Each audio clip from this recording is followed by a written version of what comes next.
Greetings, everyone. This is Payman Lorenzo, your host of the Leaders with a Heart podcast. Today, I have also another great guest for you, my new good friend Kevin McLemore from beautiful Philadelphia. We got connected about a week or so ago, if not 2 weeks ago, by one of my great friend, Elaine Sugar. I had on my podcast.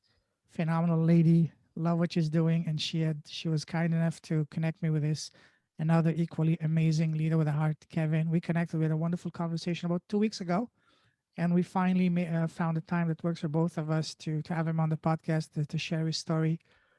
Kevin, what can I say about Kevin? Wow, Kevin is very successful in everything he does.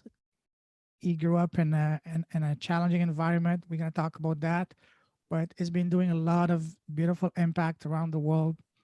Love his mission, reach one. He has many beautiful taglines. One of them being "Reach one, teach one." Then hashtag find 1,000 reasons to be kind to someone, all attached in one. I'll put all of that in show notes. Show host. He's doing a lot of good things. He's a best-selling author of a book called what was the book here? Uh, Indispensable Games of X's yes, and O's. thank Our you very learning much. about life. I learned playing high school football. Yes, we'll talk about that. Football has changed his life. Has been just like for him, for me as well. Football and sport has been one of the greatest schools of life. Learned some of the best lessons in football. So we're gonna talk about all of that. So it's an honor having him here. Kevin, welcome to the show, my friend. Oh, well, thank you for having me, and hopefully, I don't bore the living crap out of your guests. You know, you Oh, made I me know. sound a lot more important than I actually am. Oh, I know. After the conversation we had last week, I wish, as I told you at the end, I wish, I mean, both of us said we wish we recorded that because it was a beautiful conversation. That it So, was. and today I'm just looking forward to more of that. So, and as I told you last time, and even before going live today, the focus of this podcast is to getting to know you as a person, to look under the hood, to see what's in your heart, to have a heart-to-heart conversation. Are you ready, Kevin? I was born ready. Oh, I Yes. love that. I love that. All right, cool. So for people who don't know you, who's Kevin as a person, as a human being? We're gonna talk about your business afterwards, but tell us as a person, as a human being, who's Kevin? Well, let me first give a disclaimer because for some reason I must have wrote the book wrong because everyone seems to read my bio and it says I had a challenging life. My life is no different than anybody else's. I grew up with a mom and dad, brothers and sisters. I grew up in a house. You know, circumstances changed because people made decisions that were out of my control. So as far as challenging, outside of getting up every single day and breathing, and then by the choices I make, my life wasn't challenging. People may read into it and it says, "Oh, tough life," but I always had a positive attitude, and that started from the time I was in the third grade. So, you know, who Kevin is? Um, I'm a difference maker. I impact people's lives every moment of the day. First, I'm a child of God, so I'm strong. I'm committed to my faith. So I always say, put God first. I'm a father to my children, Lakeisha, Alexander, Theo, and Jillian, and my plus one, Connor. Um, I am a husband to Monica, and and I am that nice place to be when friends are being challenged. I'm that ear. I'm that conversation. So I'm like that cool pillow laying next to you. The only difference is I don't charge you $225 an hour in order to have that conversation. So I'm just Kevin. That's it. Love that. Love that. That's beautiful. That's beautiful. All right, let's continue. So, tell us, Kevin, what makes you happy as a person? The fact that I have two legs, two arms, two limbs, that I'm connected to a strong group of people. Um, you know, but that's not what makes me happy. I celebrate life. You know, I'm in control of every last emotion, so I make me happy. So happiness starts with me. No one else controls my happiness. You know, I tell people all the time, you have two choices. It's chance and choice. And you take whatever chance you take during the course of a day, and the actions that follow dictate the choice are dictated by the choices you make. So when you ask me what makes me happy, I make me happy from the time I get up until I lay my head on the pillow. That's very beautiful. That's well said, Dad. You know, you mentioned something very important that a lot of us take for granted is that just the fact that we have two legs, two limbs, a properly functioning body, and especially wake up in the morning, that's something very important, powerful that we all need to acknowledge and be grateful for. Because if you're not even able to wake up and have a proper functioning body, then you won't be able to do anything else. And that's something very powerful. So, Yeah, yeah, I like that. I have a favorite quote that I probably use it way too often. I probably should look up and see where it came from. It says life doesn't always have to be perfect to be wonderful. Life is about waiting out the storm and then learning how to dance in the rain. Wow. And that's pretty much the way I live up my life. I control the things I have control over, and the other things I just say, like my father said, when you're in a situation that you don't have the answer, he says, walk away, count to 10. He says, if you don't have the answer, he just says, say F it and keep walking. Love that. Beautiful, very wise words. Absolutely. Love that. Love that. Awesome. Now, tell us, what makes you smile as a person? I got all 32 teeth. That's very important too. Yes, indeed, my friend. Yeah. I think I have a weird sense of humor. I look at life a little bit different than most people do. Um, and what puts a smile on my face is to see a child grow. What puts a smile on my face is to see a young person repeat a conversation that they've learned from someone with much greater wisdom. Um, and what makes me smile and sit back in my seat is when I see people accomplish things that other people won't do, and their dreams start to materialize. That makes me happy. And I'll tell you, and this story always brings it's in my book. I forget what chapter it is, but I tell a story about a young lady. And I'm not for sure how much time we have, so I'm going to try to make a long story You have all short. the time you want. All All right, I right. just want to let you know I'm a writer, so making a long story short becomes Yes. All long right. dissertation. But I talk to people about words and how important words are. And if you look in our landscape right now, is that we're being manipulated by powers to be based on words. We use racism, we use bias, we use sexism, we use cancel culture. We use a lot of words and whatever, and it's a diversion from the truth. And so when I was younger, I was a standout athlete. I would say 15 or 16 years old when I began my coaching career. And in the summer, I had a youth track team that I coached. And we had a open invitation that we went at the end of the season. It's like everyone's districts and championships and so forth. And you had to qualify to get there. And we went there with the family. We went there with the team. And at their intermission, they announced that they were going to have an open race. And the open race will allow people that had not qualified for an event while they were doing an intermission in order to compete. And so I had a young lady, I think she was 8, 9 years old, more so 8, blonde hair, ponytails, little blue eyes. And, you can imagine the height of an 8-year-old. And she says, Coach, can I run? And looked at her parents. The parents said, sure, let her run. So the mother and I walked down to the registrar's office and said, we'd like to go ahead and sign up Kelly, and I'll leave her name, her last name out of it. So let's just work with Kelly. And so he said, yeah, we're having an open event. It's just a mile. And I said, a mile. And I'm thinking to myself, Kelly, outside of running in practice as a warm up and cool down, she's never ran a mile in a race because of her age and her stature. She's always ran shorter races. And I said, Kelly, you know this is a mile. She goes, Coach, I want to run. I said, okay. So I said, let's sign her up. And they asked how old she was. And he says, Coach, we don't have a group for 8 and 9-year-olds. And I said, well, what age do you have? He says, 10, 11, and 12. And I'm going, Kelly, you're not going to be able to run. And looking at the disappointment on her face, I turned back to the registrar. I said, is there anything we can do? I said, she got really very excited. Said, when you made the announcement, you didn't put any limitations on there. And so he pulled me over and he said, Coach, he says, this is what I'll do. He says, as long as she finishes the race, we'll give her a trophy, but she's got to finish the race. So I didn't have the heart to tell her that she was going to get a trophy no matter where she finished. So I said, Kelly, are you sure you want to run it? She said, yes. And I said, to her mother, I said, are you sure you're going to let her run? And she said, she wants to run, let her run. Signed her up. So we go down to the track. She warms up.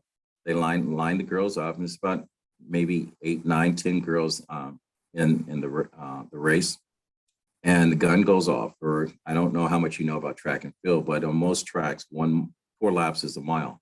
So as soon as they took off, the girls took off like there was no tomorrow. And Kelly just kind of drifted off to last place. So the second lap, she was in the same spot. She was dead last. And everyone's like, oh, she's so cute running around there. And then the third lap, pace started to pick up. And when the pace started to pick up, some of the girls that were ahead of her started to drop. Kelly started to pick up speed. And she started to pass people. And all of a sudden, the crowd was cheering because they had this little bitty girl and this little bitty legs. And so coming into the 4th lap, the bell rang, and Kelly was in 5th place out of 9 girls. And so when they got to the 300 mark, Kelly started picking up speed. She picked off another girl.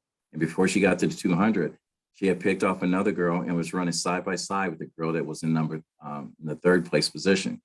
And as they were coming down to the 110, the girl that was in the 3rd position all of a sudden locked up, slowed down. And Kelly was running in 2nd. She passed 2nd place and was running for about 10, 15 meters side by side with the number 1. And I always said that, running down the finish, just drop your head, run ugly. And her little ponytail's going back and forth. So by the time that they finished, the 2 girls finished side by side, neck to neck. And I said the worst thing could have happened, Kelly could have finished 2nd. The crowd erupted. The parents were dancing around. God, I was getting hugs from everywhere. So I ran down with both her parents. We went to the track. As soon as she came off the track, she parted the sea of the well-wishers and jumped into my arms. And the first thing she said, Coach, I broke the tape. And I said, what? And she goes, Coach, I broke the tape. And I'm going, I have no idea what happened. Wow. And at the time they announced the winner, that she had won, and it was by her ponytail. Wow. When I look back and I thought about what she said, I always tell people when I tell this story, always be aware of your words, because words will either build you up or they will destroy you. Never did it dawn on me that the time that I became a coach, I constantly told my trainees how it felt to break the tape or coming into 1st place. Never talked about winning. I said, if you ever get a chance to break the tape, it's a feeling like no tomorrow. And I did not realize she can care less about winning the race. She wanted to know what it felt like. So when you talk about the power of your words, you always have to remember how they land on a person and how they make you feel after you've left the room. Wow. What a phenomenal story. I'm having goosebumps, especially wow. Especially, it's beautiful. Absolutely agree with you. The power of words, but also even equally important is the role that you played and allowing that little kid to have a shot. Because a lot of people have just played by the book and gone by technicality, or only open for kids 10 and above. You're 8, sorry, we can't do anything. And that's something that is unfortunate. But a lot of people do that. But it's amazing that what you did, you kept an open heart, open mind to, it's okay, just let it be, give it a shot. And that reminded me of something that happened to me in my own personal life. I was about a little bit younger than that. That's something I will share with you first time. When I was growing up in Afghanistan, I was 3, 4 years old. uh my parents were both very educated. My father was an archaeologist, always traveling, bringing me gifts from all over the world. And then it was time for me to, and while each time I was coming, was trying to teach me words, and the alphabet, the map of the world, and all that. So by the time I was 5, 4, I could read. You put a map in front of me, ask me a question, I was able to answer anything. Again, that's something I don't remember, but from my parents were telling me. So when it came time for me to go to school, the age to get to school was 6. I was 4.5, 5 when my parents took me to school.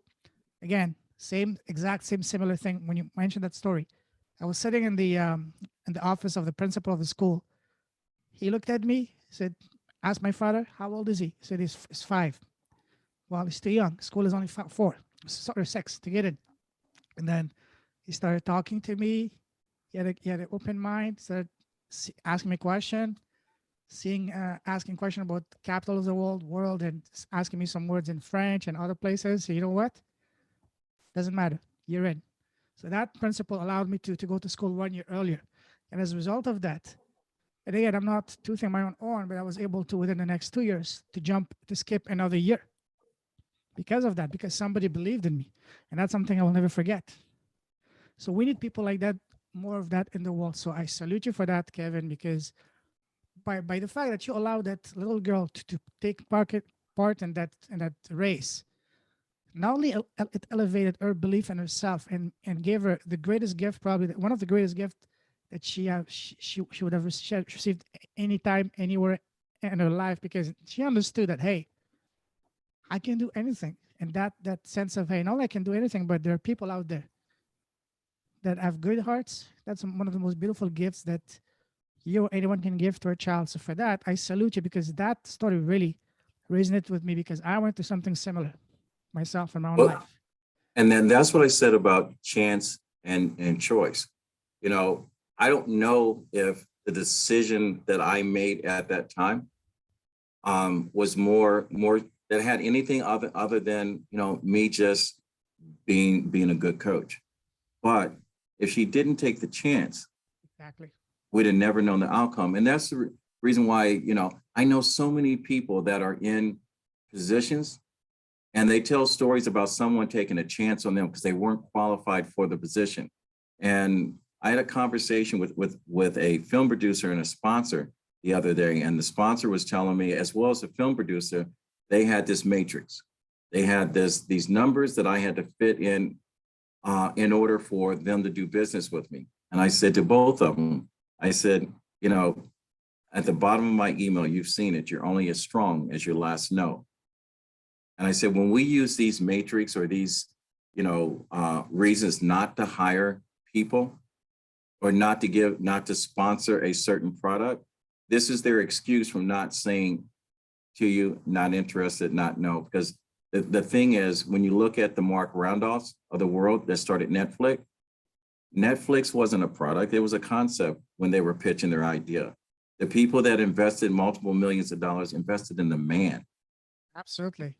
And we fail to realize that every last one of us that have ever walked into the workplace, ever published a book, ever had a song published, ever had a poem published, whatever, is as they were the first at it. Someone gave them the chance. And without that, a lot of the most famous people, most recognized people, the most memorable songs or whatever would not exist. Someone gave you a chance. Anita Baker was sweeping floors in a New York office building, and someone heard her singing. We'd have never heard that voice if someone didn't have an opportunity. The same way with me. I almost made it through college without being able to formally read or write. This book would not have been published if it had not been for me experiencing a major concussion in 2019, March 1st, and me keeping a journal from 1973 until my last entry, March 1st, 2019, which I had basically documented every single significant event in my life, my heartbreak, my celebration. And that's how my book, Indispensable Games of Xs and Os, came along. And everything I learned about life, I learned playing high school football. So for those people that are listening to this podcast, I would not have gotten an opportunity to tell this story or to share this stage if it hadn't been for Mr. Lorenzo giving me an opportunity to share the mic with him. And I thank you. You're That's what welcome. happy. That's what makes me happy. Someone gave me a shot. What a beautiful, beautiful, well thought out answer. I'm honored to be here having conversation with you. And you're so right. When even on Shark Tanks, that's something they always tell. They say, listen, when we invest in a person in a business, it's like 10% the business, 90% the person behind the business. Because even if the You're business is exactly right. amazing, but if the person is not able to make it happen, doesn't have the same drive, whatever required to make this a success, it's not going to be successful. So again, it's 90% of everything is the person behind it. So and you're so right.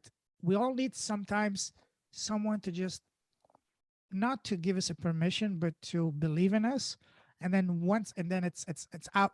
As the saying says, you only get one shot. Make it count. And when you make it count, then just pay it forward. Do the same thing for someone else that you see not only potential, but also you see the person with a good heart and hungry and with drive to make it. Give that person that shot and just watch that person soar to the stars. That's one of the most beautiful thing you can see in life. As my grandfather would say, and I use this as a tagline. He says, when you get to a position where you can help someone else, it is your duty to do so. Reach one, teach one, which is the reason why when I got to the position I have my podcast, I said I was going to adapt that. But he also said that you got to make sure that the person that you're helping is worthy of your time. And he says, in the event that they start to get heavy, he says, sometimes you just got to let people go. And that's the key thing. You've got to be able to help someone else that's helping themselves. You know, you can't hold them around the rest of your life. You give them a hand, but don't expect if you're the recipient of someone that's talking to you like a Mr. Lorenzo, is don't expect them to haul you around. You've got to do some of the heavy lifting yourself. I mean, the reason why people like yourself and myself exist is because we have gone out as warriors and we have fought the good fight. We've made it easy for you. We made the impossible possible, but you still got to overcome those hurdles. And some of the hurdles that you overcome have to be with the demons in yourself. Because the reason why most of us don't succeed is because we're the reason why we're holding ourselves back. Okay, is that mindset, is that attitude, and is that belief that we don't understand what failure is.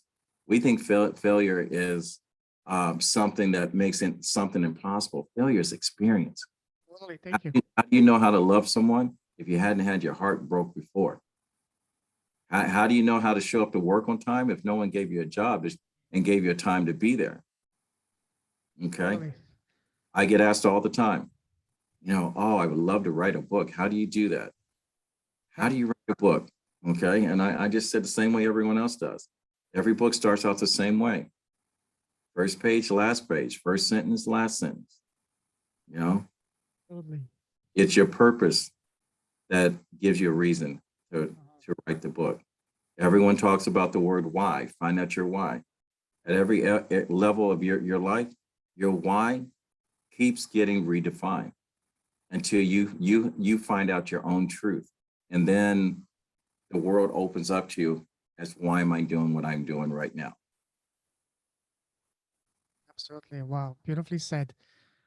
Beautifully said. And that's why I always keeps one of my favorite things to say is, just like you said it perfectly. You either earn or you learn. You never lose. You know, Right. sometimes learning is much more valuable than the earning because sure it's important to know what to do, but it's equally, if not twice as more important to know what not to do than what to do in business and in life in general. What is an expert? An expert is someone who's mastered all different ways of failing. That's what an expert is. If you ask me, go talk to if he was still alive, to Thomas Edison. It took him what 10,000 ways to find how to not make a light bubble. He just needed one time, and the one time he made changed completely our entire civilization. You're exactly right. So I'm sure Mr. Tesla would have something else to say, and I'm more on the side of Tesla than Edison, just for you know to comparison thing. The point is our mistakes are our greatest teachers. You know. So absolutely, totally agree. I'm loving this conversation. It's been all day, 10 minutes, and already you've dropped so many invaluable, beats of wisdom and golden nuggets. Especially love that story you shared about Kelly and all that. Wonderful. I'm looking forward to more of that. Let's continue. All right. So tell us, on the other side of the spectrum, what makes you sad and angry? I don't have either one of those as part of my vocabulary. Love And that. the reason why I say that is because anger comes from illness. Mm, can control your behavior and how you react to things. Um, you know, I've have moments when I've lost someone I've cared dearly about. Um, and so I am human in that emotion. And so as far as, what makes me sad, something, I'm going to come back. I'm not being authentic.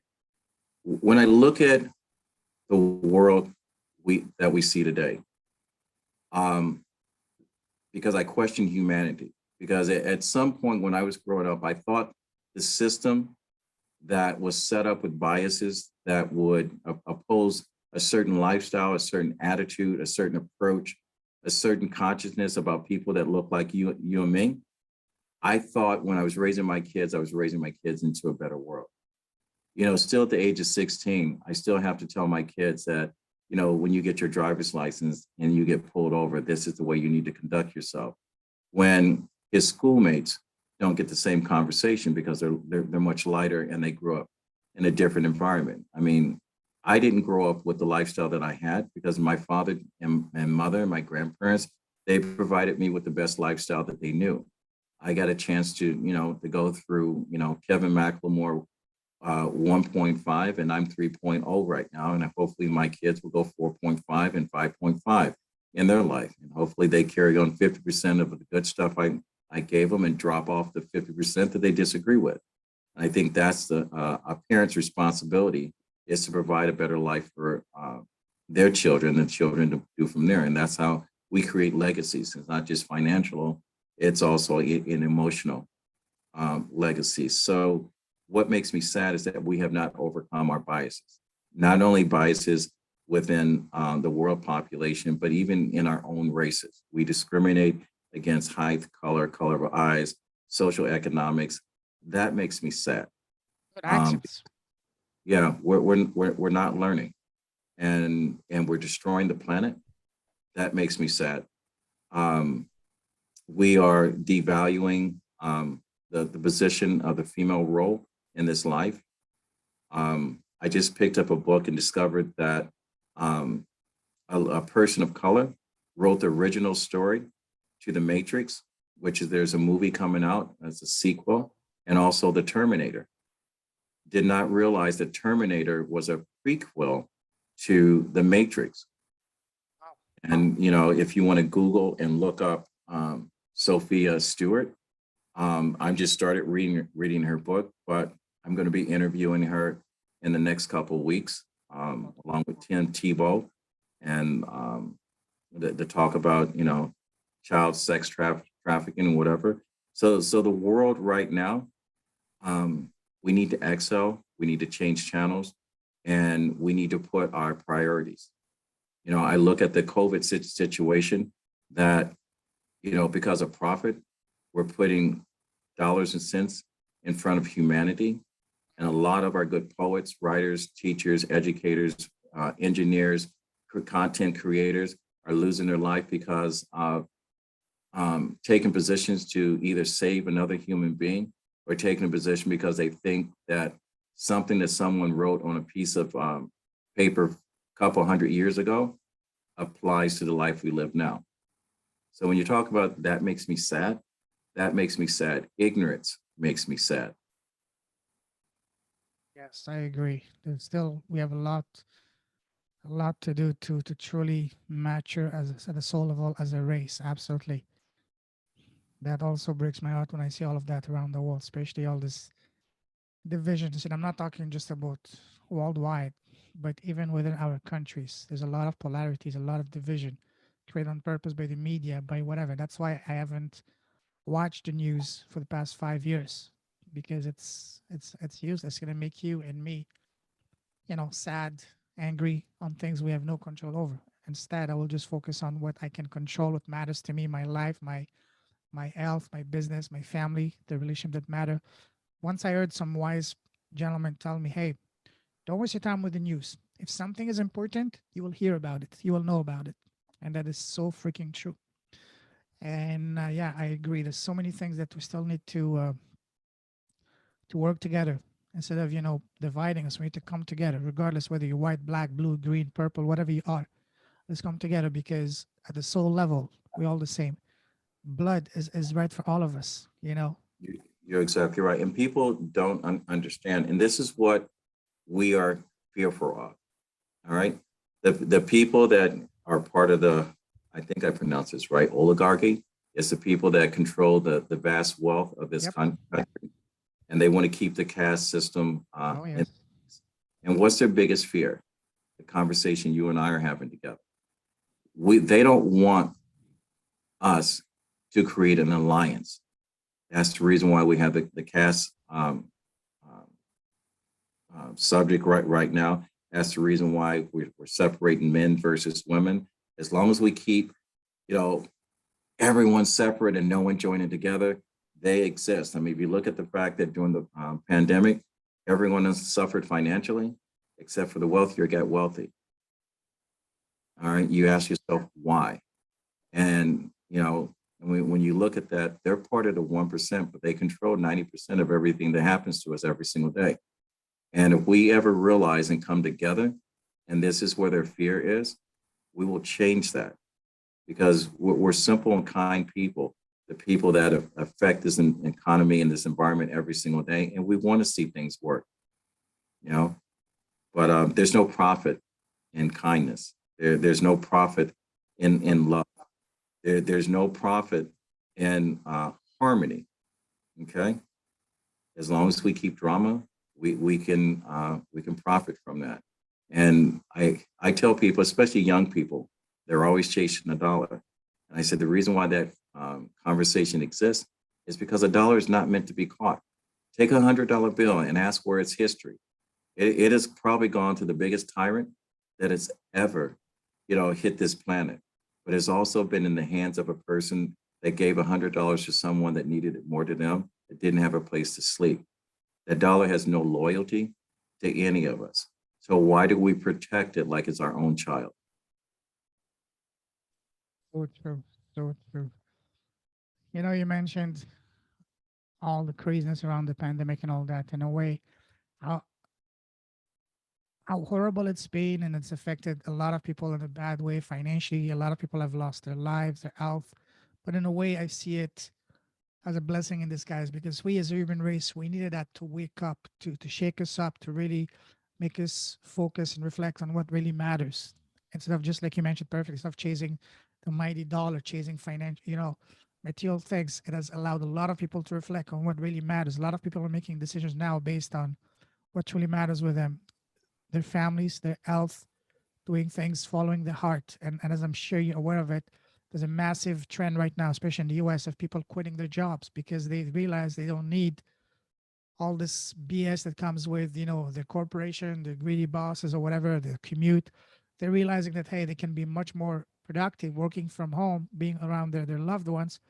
And a lot of people are realizing that, hey, if a company is willing to pay me to do a job, that means that I'm qualified, equipped, and skillful enough to do the same thing from my own. And now a lot of people are starting their own businesses, quitting their jobs for that reason. So in a way, that was the wake up call that we as a global population needed to bring us back to focus on what really matters. It's not the money, the material things, as the relationship, the time, the people around us, and impact. You see a lot of people nowadays, that are building businesses that are impactful as opposed to building just profit driven businesses. I see that all day long in my podcast. Even though it's a very small sample, I've been blessed to speak with over 125. You're the 125th person on my guest on my podcast, and that's the overwhelming recurring theme that I'm noticing. 90% of these people, I mean, 100% of these people are heart driven entrepreneurs, but they all telling me the same thing. People around them are becoming much and more, much and much more, conscious, in a way more awakened, and they're doing things that are much more in line with what truly matters to them as opposed to just chasing the material things. So that's if you can look at it this way, that's a positive coming out of this entire craziness for the past 2 years. That's at least that's how I see it. What are your thoughts on that? Well, let me give you a spin on this because over 40 years I've been in the health and fitness business. Mhm. And one of the conversations that always comes up is when I'm going to get in shape, or when, or the word I'm going to get in shape when I have more time. I'm going to start at the first of the year. The way I used to be. I want to get back to this, whatever. Everything starts with what I'm going to do, when I'm going to do it, and whatever, and never seems to get done. The one thing, and I say this, that the pandemic did when we closed down, and I don't know where this COVID thing came from. There's people saying it was lab created, it was released in order to control population. It was released, and why is it only affecting a certain minority group? Why is none of the rich people dying from it, and so forth? So whatever the conspiracy theory is out there, I don't know any of those to be a fact. I have my own personal beliefs, but I do know COVID called us all on our own crap. It exposed every employer Really? of how bad an employer they were. It called everyone that was talking about, I was going to start a business, I was going to write a book, I was going to write a song, I was going to do this and whatever, and called them on their own truth. It also taught people that evidently that were doing very well. It was taught that people, all of a sudden, we learned what it was like with childcare when we had to take care of our own kids. We learned what it was like to be in a relationship when we realized that we had been married for 20 years, and all of a sudden we never spent any time with our spouses and we didn't know who they were, you know. Um, and then it got called on some people that were doing the same thing every single day and just kind of existing through life. And I'm not saying anything bad about that, because we need people to show up to work and to do a job, to produce a product, because that's how things get done. But it also opened the door to opportunity to a lot of people that says, I can exhale now and I can follow my dream. And I always say to people is that, you are either shackled or docked to someone's dream when you show up and you get hired for a 40-hour work week, but you work 62 hours for the same 40-hour pay. And it's okay to be docked there. If you have an opportunity to learn how to run a business, how to market a company, whatever, and then when you get the opportunity to unwrap that rope, throw your boat in there, and then look out to the horizons and chase your own dream, that's fine. But there's always going to be those people that are going to show up to do their 9 to 5. They don't get a gold watch the way they used to do when I was growing up. They're going to retire, and hopefully Social Security will be there, at that point. And that's okay too. All right. But COVID did expose us for our own truth. And even with this country, even with the world, when we talk about our history, and I don't want to get too deep in this, but I think we need to be honest with our truth. And I say this to everyone and everyone that's listening, no matter where you come from, when you talk about the truth, education is not designed to make you comfortable. It's designed to make you think. Totally. Beautiful words. As always, beautiful words. That reminds me of the most powerful quotes I ever saw. And I still keep that with me in my head. And somewhere it says, if you don't work to build your dreams, someone will hire you to build theirs. That is so You're exactly powerful. right. Steve Exactly. Jobs said the same thing.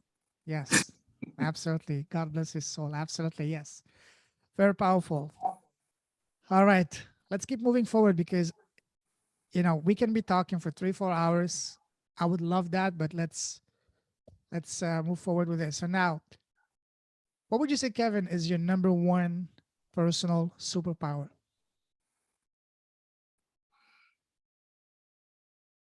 Courage. Mm, I am a professional risk taker. love Um, it. and the reason why I say this, my father said this when we were very young. He says, and he was talking to someone else, and I just happened to be in earshot. He goes, I can take all of my kids, take them up to a mountain, and tell them to run full speed to the edge of a cliff. He said, all of my kids would get to the edge of the cliff and they would stop, hard stop, and they'd look over to see how far it was to fall. He says, but Kevin, just run, and he would jump because he always knows he's going to land on his feet. Wow. Love that. Amazing. All right. I have a couple superpowers, but courage is one. The other thing is honesty, teamwork, um, um, loyalty. I am loyal to a fault. And I say that honestly. Service is another superpower, and that will probably uh, my faith. Put that first, because I always say put God first, and I can go on and on. Love that. Can see that. You mentioned something again that really caught my attention. You said you will run through, you will not stop at the cliff because you know you will land on your feet. Can you share with us one example of how that principle has applied into your personal life, business life? Just one example. Same way that I started a podcast. I originally, when my book came out, I said, everyone wants to charge me $10,000 in order to do a marketing campaign to do a book. The one thing I realized is only 1% of everyone that writes a book that ever turns a profit. People don't write books for money. There are some people that get great contracts from publishing houses, but people write books because they have a story to tell and they believe they can help someone else. So when I created my first podcast, the original, it was Talking Wit, WIT, Kevin. And because I wanted to make sure that I was going to be able to talk about something other than the health and fitness business over 40 years. Because when people found out that I wrote a book, everyone automatically assumed I wrote a fitness book, which I do have one. But I soon, when I started speaking in the Black Lives Matter and trying to bring people together and talked about allyship versus, the conversation that was at hand, because I thought the rallies and everything else was a diversion from the truth. I decided to do the same thing that my mother had did when she marched with Martin Luther King, is to bring people together. And the only way that you bring people together is to do what he did when he sat and gave his I Had a Dream speech on the Capitol building in Washington, D.C. Very few people know that out of 250,000 people there was less than 10% of the people that was in that population that were people that were Black. The others were made up of mixed races, white, Latino, Asian, Indian, and whatever. It was a people's court that he spoke to when he had a dream. And so um, when I realized that there was less than 1% out of the 780,000 people that were doing podcasts at that time that looked like me, I said the audience was wide open. Totally. And then I realized that people, a lot like yourself, didn't understand the business of what podcasting was about. And there were a lot of priors out there that were teaching people, how to do a podcast and, the lessons of this and whatever, and that they were taken advantage of. And I said, I'm going to create a system to whereas what was given to me by a CBS talent scout when he was testing me to see if I was ready for television. And he said that about giving me an opportunity to work for someone else. I said, I had no interest in working for someone else. I'm already spending 40 hours working on someone else's dream, but I'm working at 62 hours because I'm the best at what I do. But I don't want to do that. If I'm not building my dream, then I'm building someone else's. So I need to stay focused on that. So his advice was to me, he says, let someone else do the heavy lifting. Find your guest, set up your show, and let someone else do all the technical work. And that's when I created 10 United, the podcast network with RMK Production, because there were a list of podcasters that had no idea and spent a lot of time trying to edit and make a perfect podcast. And I said, I'm going to create a system that's based on what I know as a person in business and a human being. I wanted to make sure I surrounded myself with people that wanted me to be successful, because that's the way I showed up to work every single day. I also wanted to build a company, whereas if I was successful, I can share the wealth. And that's where I came up with 10 United. So I don't know if that answers your question, but that's Oh, my answer. yes. For now, I'm sticking to it. Beautiful answer as always. Love that, Kevin. Awesome. Love that. Beautiful. We're going to talk about that and your podcasting business and all that in a moment. But now, you like traveling, right? Depends on where to go. All right. It depends. I don't know. What was the very first trip that you took in your life, whether as a kid or as an adult? It's Whatever. falling out the matrix. Coming in, Uh, that was the first trip. oh, yes. That's a beautiful trip. Yes. We can do an entire show just on that, you know? Yep. But if you ask me my favorite place up until politics got involved in it, I love Lake Placid, New York. It was someplace when I first went there, when I saw the Olympic rings, when I was as an athlete, as a track star, I always wanted to be part of the United States team and represent our country. And when I got there, I drove through Keene. And when I saw the Olympic rings, I cried all the way to the time I got to the Golden Arrow Hotel, which is my favorite place. If anyone ever goes to Lake Placid, New York, the Golden Arrow, the Holdering family, wonderful people, best hotel in the town, and they're real. So that's my favorite place. I'm now looking for the place where I want to lay my head for the rest of the world. So I'm looking at Vermont because politics in Lake Placid, New York versus there, a little bit different.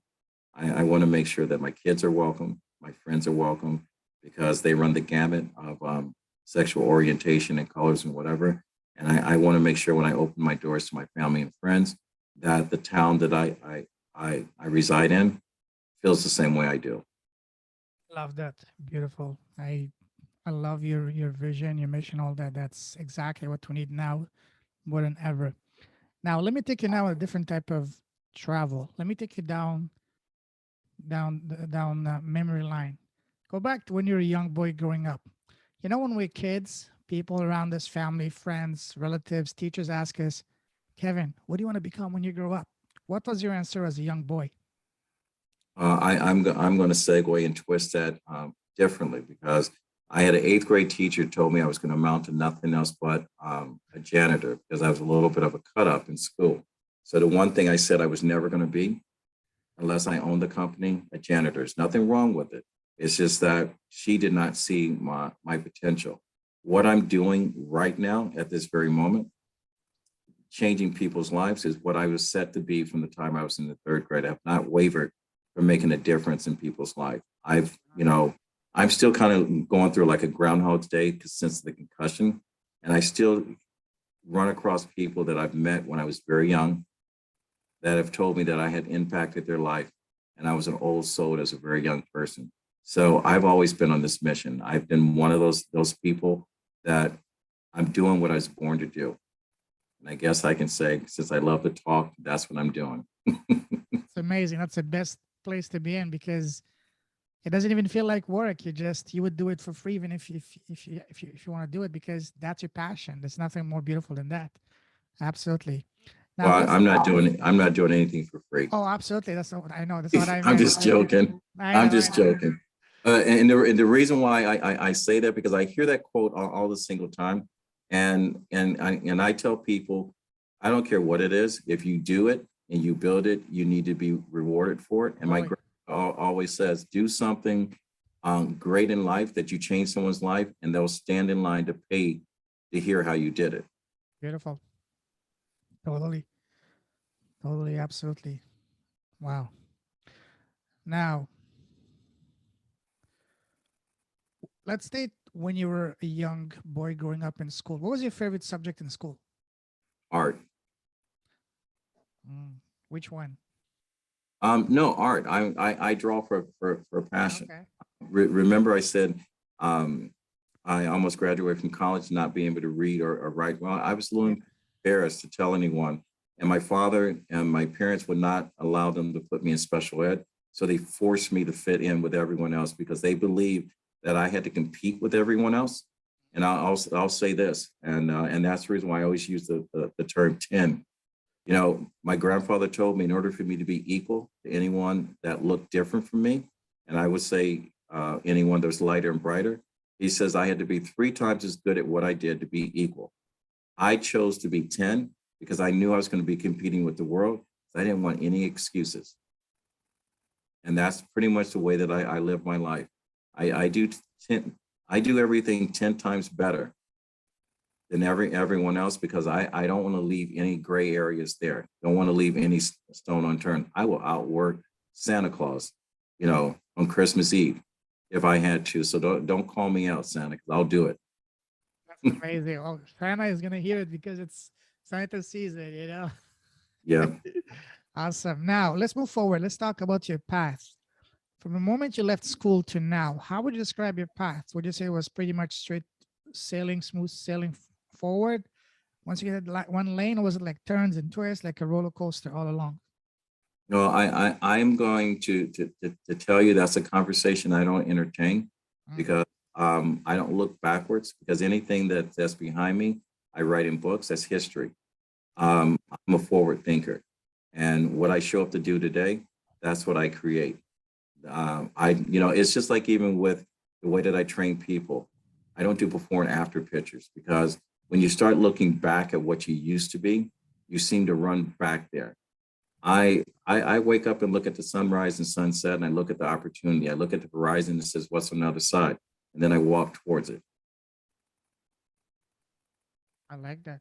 I like that. That's very well put. Awesome. I'm sure you're the saying that says, change your story, change your life. And by story, I mean what we keep on telling ourselves on a daily basis. So when you, Kevin, had to change your story to either change your life or bring your life to where you want it to be, how did you do it? Was it through the help of friends, family, books, mentors, videos? Tell us the process that you used to change your story to change your life or bring it to where you want it to be. I don't know necessarily think I've ever changed my story. Mm-hmm. I surrounded myself with people that were like-minded people or people where I wanted to go, and I chose that life. So your story is going to be you no matter how you live your life. I mean, if you look at the fact that you look on a tombstone and you can do that right now, the day that you were born, it's the beginning of your life. So I was born December 10th, 1958. That little dash in between until I expire and get another number behind it, that's my life. That little line is my life. I'm not changing that. Okay. All I'm doing is creating a history to have someone else tell my story. My life will never end. I'm a three-time published author. I'm a distinguished Author Guild's winner for Sprinkles, The True Spirit of Christmas. My life will never end. As long as literature exists, someone will know my story. I will make a difference in someone's life. I will create hope and shine a light in the darkest of room. Because someone will look at it and says, if he can do it, I can do it. And everything's possible, but you got to remember, you got to put in the work. And I put in the work. I paid my dues. Isn't that one of the greatest realization that, even when physically you're not here anymore, your work, your words will still be positively impacting people way beyond your time? You're exactly right. You're exactly right. Because that's the way I see it, is that that's why we've been brought here, for a reason, to have an impact, positive impact, way beyond, over and beyond our physical limited time here on this in this body. I absolutely agree with you. Totally. And Now, God doesn't make any accidents. That's why he put you and I totally, together. totally. Everything happens for a reason at the right time. When the person is ready, Right.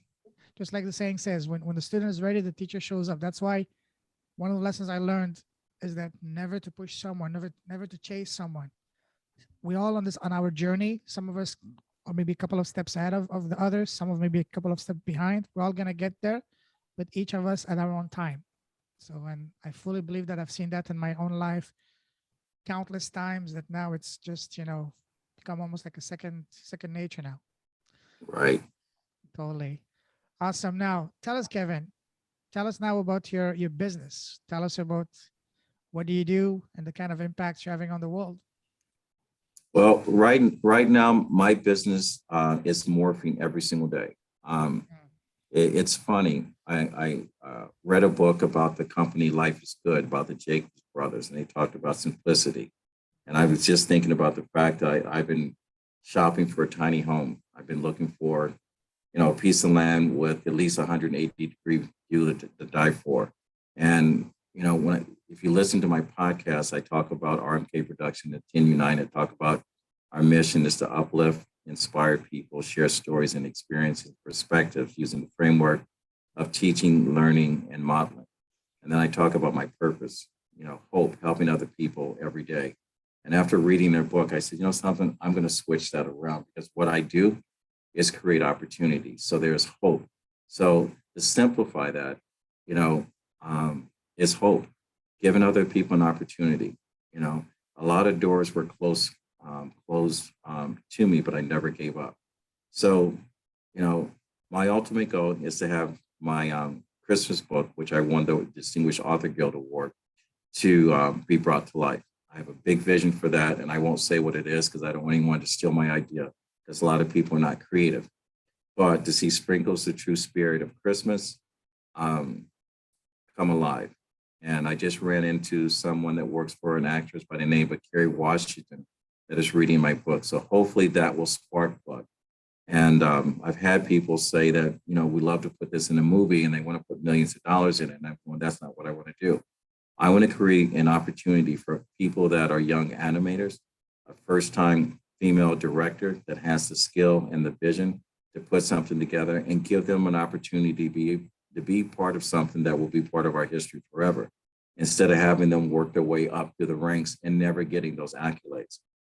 The other thing is, you know, Indispensable Games of X's and O's and my podcast, Talking with Kevin and Son. Just because I have 40 years of experience in the fitness business, I can tell you how every chapter of that book falls in line to any organization in this country. You know, when you talk about showing up, you know, every single day, talk about being present, overcoming adversity. You talk about, you know, the fact of time value, you know, all the endless meetings that most companies have that never seem to reap what they sow. And then, you know, overcoming objections and challenges in life. All of that's in there. I just use football as an excuse to show you how to live a better life. And then the next book that I have coming out, which will be released in 2022, Dating with a Full Deck. It's a little humor on my side, but I show people that even coming out of a divorce, you can take lemon and make champagne out of it. But that's just an understanding of the human behavior between male and female and the dynamics. It's not about finding Mr. or Mrs. Right, not living happily ever after with someone or having someone just to celebrate Friday and Saturday night. It's all about how not to screw up an opportunity to have a second date. That's all it is. And I always say anything after that, the second date, find an expert. I'm just a storyteller, just having a good time. Okay. What a good time it is. Absolutely. What a beautiful And, time. and so my business is RMK Productions. You know, if you want to get in touch with me, you go to info@rmkproductions.net. If you want to follow us on YouTube, you go to RMK Productions and Network. And you can see everything that we do. All of our podcasters are on there. We market our company not as one podcast, but we collaborate. So we market it as the total number of views and downloads. We don't have millions of followers. I always say that people that follow us, we have a higher call to action. Our viewers and subscribers are the people that don't drive by an accident. They stop to help. I said, but we have a story to be told, and we talk to real people, and we're the everyday person's champion. So, you know, a lot like yourself for giving me the opportunity to run my mouth. I appreciate that, to tell a story. And I'm always looking for gifted talent, you know, from there. So I'm even hoping that one day you and I could come together, because I've Absolutely. created a system that any podcaster, you want to be part of a team. I do all the heavy lifting. You just have to show up. Love that. Absolutely. Absolutely. Awesome. Now, you've been mentioning a lot in this podcast about impact and helping people and transforming life, changing lives. Share with us if you can. I mean, I'm sure you must have hundreds of those stories. Share with us at least one example of the most remarkable transformation you've seen from one of your clients so far. Uh, you talk about my fitness clients, or someone from, Up to you, whichever you want. you know, it depends on how you want to look at it. You can look at a person that, you know, you take 68 pounds off of them, that they've never been able to lose weight. You look Wow. at that, you know, a couple that was on the verge of not being together, stayed together 4 years beyond that because they started training together. Or you look at the fact that someone came on my podcast, and I always ask what their number one ask is. And I said, ask it clearly. And I had a young lady that they call her the Death Queen Boss. And she says, I want to have a seat beside Oprah Winfrey. And I said, look, I'm going to let you rethink this and redefine your ask. And she goes, I have two. And I said, what's the other one? She goes, I want to find a publisher to publish my book. All right. And I said, look, one of your dreams are going to come true right here on our podcast, because I invited someone in from Paris, France, that is part of a women's group of 4.4 million people, women strong, and that their big thing is literacy. And I said, I'm going to invite her in. I said, but the other thing is, I want you to redefine your ask, because if you ever seen Aladdin lamp and he gets three wishes, I said, so I want you to picture this.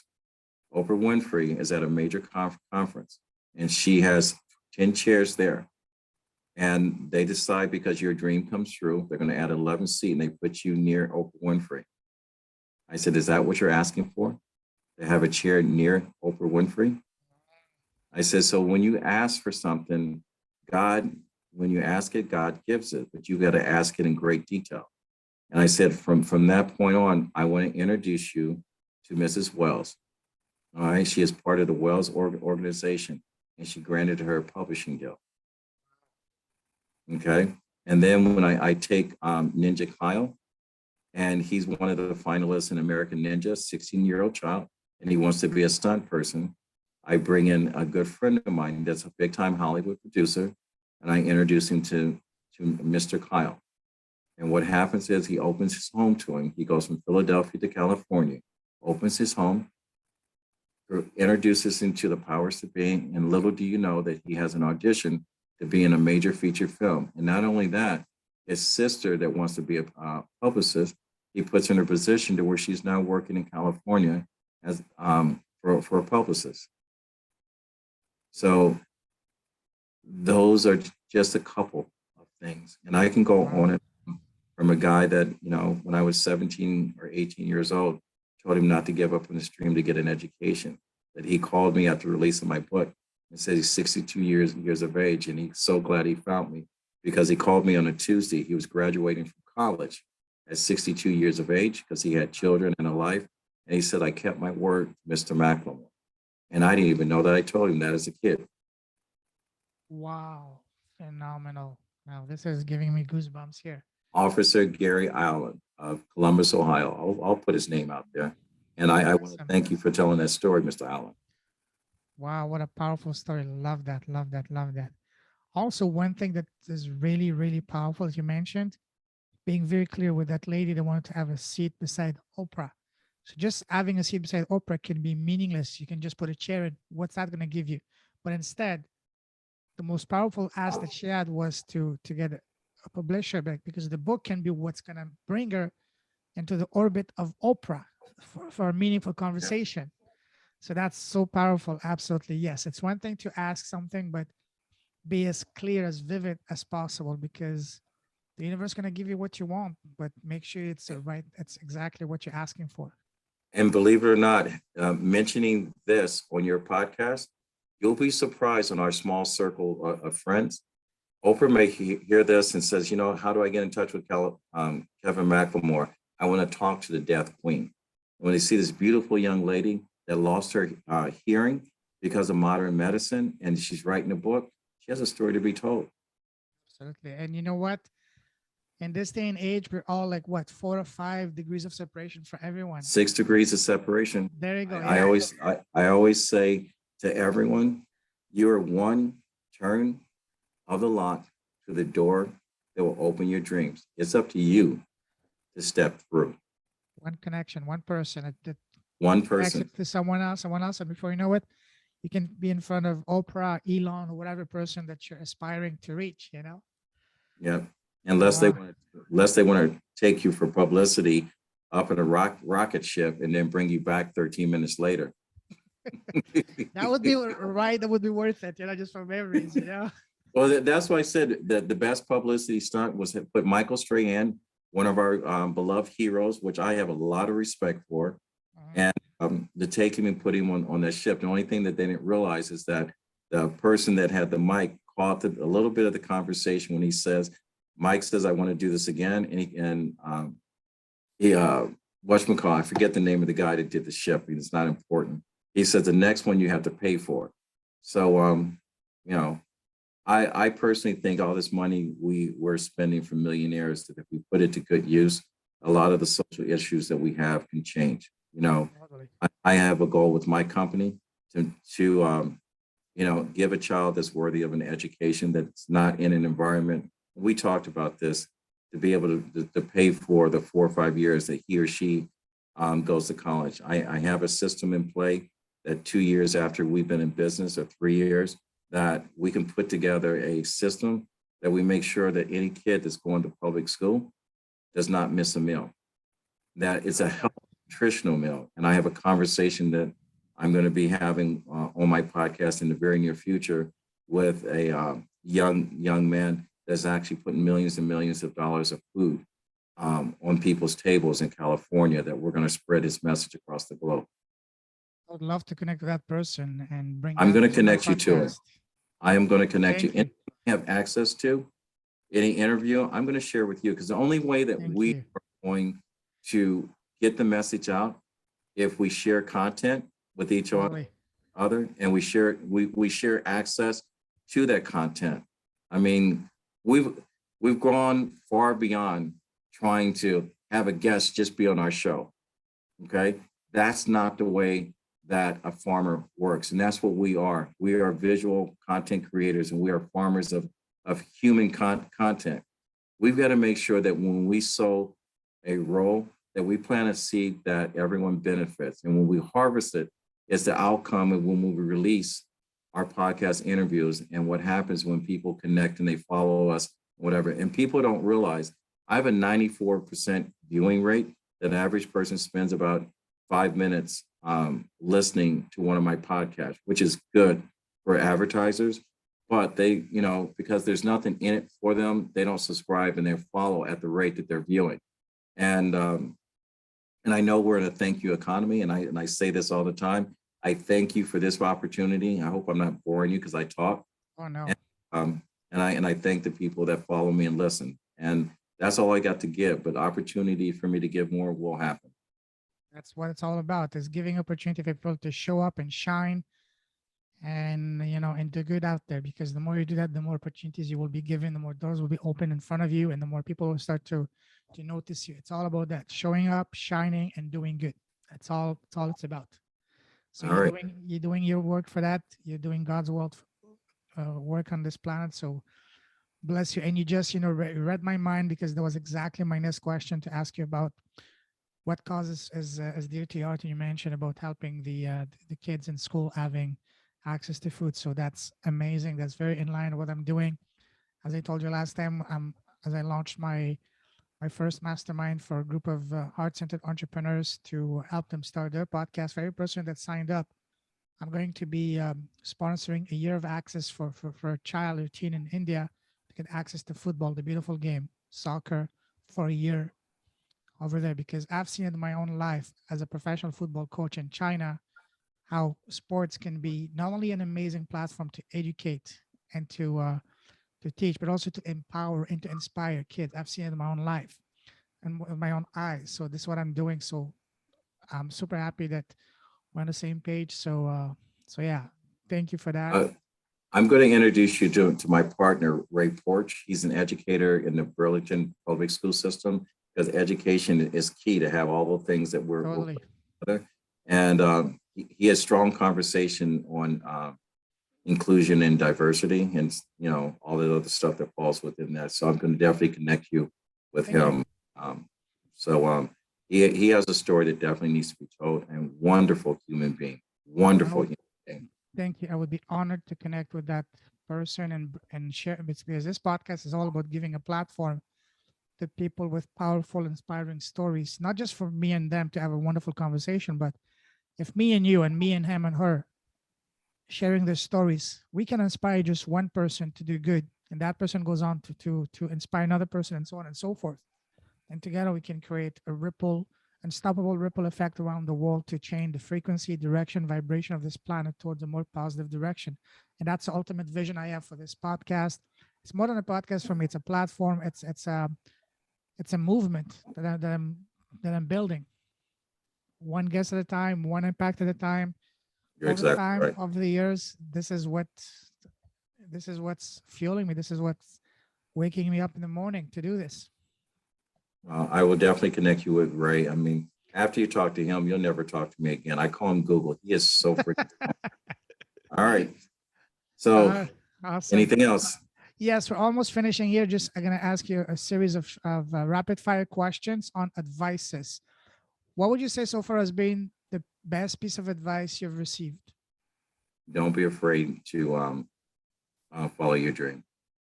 Awesome, fantastic. What would you say has been so far the worst piece of advice you received? Listening to someone that says you can't. Oh yes, oh yes. Now, if you were blessed with a time machine, you could go back in time and sit face to face with an 18-year-old Kevin. What's the number one advice you would give to him, knowing all that you know now? And the same thing I said to another person is don't ever ask me that question again because I don't look back. You know, because 18-year-old Kevin did not have the common sense that I have right now. Mhm. And if I gave him a piece of advice because he had the advice from his uncle, Bill, his grandfather, his father, his coach, and whatever, he didn't know what to do with it. So I'm going to say that the best advice I'm going to say to my 18-year-old Kevin is live. Beautiful, absolutely. Now, you're a podcast to yourself. Imagine that today you have the most special guest in the world, which is you're interviewing yourself. What's the first question you want to ask yourself? Don't think too much. What is the first question that comes to your mind? Why don't you sleep? What's your answer? That's a good one. It's because my mind, the energy from the world seems to ignite something in me during the middle of the night. And so I do most of my creative stuff in there, and I don't place the same stock on sleep as everyone else. I know that science says it's necessary, but I don't get tired. Wow, awesome. Cool. Now, my favorite question to ask is the last question I'm going to ask you is what is the smallest thing you've done that has had the biggest impact in your life? For me, that's been starting my podcast. And by small, I don't mean something small. I mean the one thing you've done that has had the biggest positive impact in both your life and your business so far. Is bringing my kids into the world. Mm, amazing. The least amount of effort with the biggest part of responsibility. Awesome. Probably never Fantastic. heard anyone say that, did you?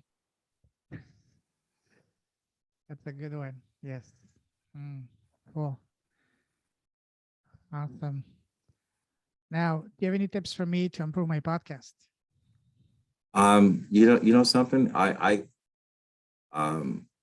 No, you were fine. You set it up. We got along. You did. You know what most podcasters don't do. They don't do their homework. Um, and you've asked some of the questions that I always tell my podcasters that I give the framework of all the questions that most media people give. And I always say, I'm going to put it out there. I said, only use it when you haven't done your homework about your guest. Um, and I think the biggest advice that I would give you, only interview people that you want to have Thanksgiving dinner with. If you don't want Love to that.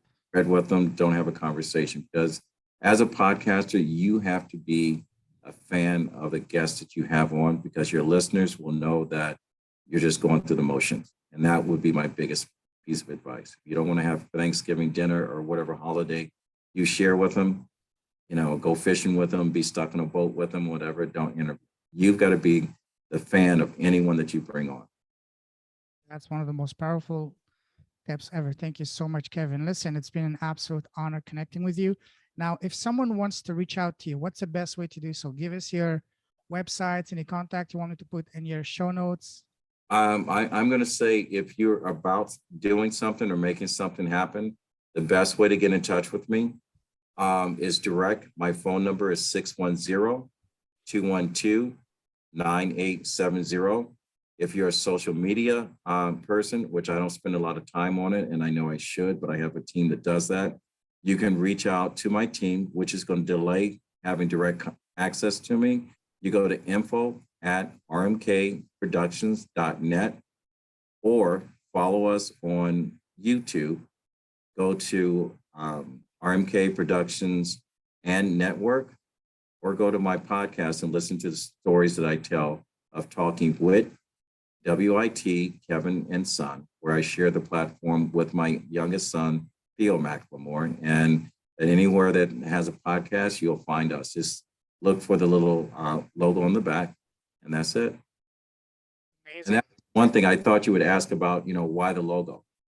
Yes, there's so many more things I wanted to talk to you, but we're just running out of time. So we haven't even talked about your amazing books and all that. So maybe we'll definitely schedule a part two sometime in the New Year's, We do that. because yes, there's so many more things that we can talk about and we will talk about, because you're such a wealth of knowledge, wisdom, that is so much more that whenever you were talking, there's so many questions that would pop in my mind. I didn't want to interrupt you, because if I were to ask any question was coming, we would have been here till Christmas, so till That's okay. We could do it, do the whole series, especially as my butt's been buzzing because I'm supposed to be on a phone call with the person that wrote the original manuscript for The Matrix and The Terminator. So I'm going to be talking to Sophie Stewart as soon as I get off of here. Oh wow. Okay, so I'll let you go right now then, because that's in a conversation I'm looking forward to hear it. Let me know when that is live, and I will definitely help you promote it as well. So listen, Kevin, absolute honor, pleasure connecting with you. It's there's some I've been blessed having spoken with over 125 people now, but there's some guests that you will always remember because of the charisma, the knowledge, the wisdom they have. And I can safely say that you're one of them. This is not a compliment saying that to you just to make you happy. It's coming straight from the heart. It's an observation because I really mean it. And you have so much more that we can come and talk, and we'll definitely do another episode sometime in the next in the new year. But listen, absolute honor, pleasure. Keep shining your light. Keep blessing the world with your presence, with your work, with your impact. You're a true gift to this planet. And stay safe, stay awesome. I wish you in advance Merry Christmas, all the best wishes, Happy New Year's for you and your loved ones. And stay safe, stay awesome. God bless you, my friend. And let me ask you one thing in closing is how do my guests get in touch with you? Because I'm going to ask for your permission in order to put you on my webpage and podcast so I can share you. So if you can tell me that I have your permission to stream your universal rights and whatever, I would appreciate it. Absolutely. It would be my honor to connect, and not only connect with the people, also bring them on my podcast to share their wonderful story. It's very easy. My podcast is Leaders with a Heart, both on iTunes and on YouTube. And on the I have a Facebook page of the same name, Leaders with a Heart. And I will send you a direct link to my Facebook page on after this call on WhatsApp, and you can just share that link with your contacts. But easy, just go on YouTube, search me out, Leaders with a Heart, and as well as on Facebook, the same same name for the Facebook group, and also on iTunes. So yeah, that's the easiest way to connect with me. All right. Well, thank you for allowing me to share this space with you and to your listeners. I thank you. Hopefully, I've only bored two of you, and I've entertained one of you. So hopefully, you'll ask me back. I would love to Oh, come back. absolutely, be an honor. We'll definitely make that happen in the years. So have a wonderful day ahead of you. As we say here, have a fantabulous day, Kevin. Take care, my friend. Thank you, sir. Bye You're bye. welcome. Bye bye.